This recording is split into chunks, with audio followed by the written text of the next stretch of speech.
The Green Bone Saga is described as magic meets kung fu. That drew me in. I thought, there's nothing like this in the fantasy genre. I have to read that. Since then, I've heard nothing but rave reviews and just complete love for the series. So I'm here to put a stop to that. Ugh. Okay, that's super dramatic and it sounds like I hate the book. Let's try that again. Okay.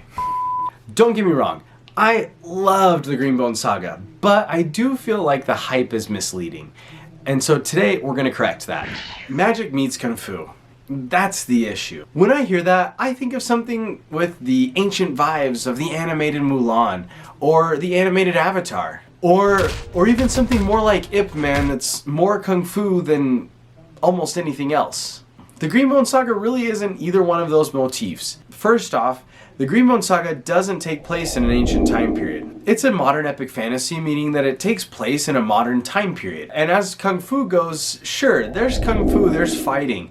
However, in my opinion, it's not a central portion of the story. It's funny because while I'm saying that it's overhyped because it doesn't meet these criteria, the reasons that it doesn't meet those criteria are actually why I love the Green Bone Saga so much. Modern fantasy is usually wrapped up as urban fantasy, fairy tale retellings, or portal fantasies. But the Green Bone Saga is none of that. It takes place in a world that is not our own. It's an epic fantasy by all accounts, and it takes place in a modern time period. My novel, The Fourth Wall, takes place in a modern setting in a fantasy world. As I was writing it, I looked for stories that took place in similar settings, and I struggled to find anything except the Green Bone Saga. And I am so glad I found it. It delivered modern epic fantasy with precision. Despite taking place in a modern time period, it still manages to feel like epic fantasy, to feel like we're in another world with different cultures and different peoples. I have put a lot of work into The Fourth Wall to emulate what the Green Bone Saga has accomplished. By the way, if you're interested in my progress on The Fourth Wall, you can check out my latest update on my website, link in the description below. While magic meets kung fu gives heavy kung fu vibes, the Green Bone Saga gives off more political drama vibes, with heavy themes of loyalty and family. This in and of itself isn't new or necessarily exciting.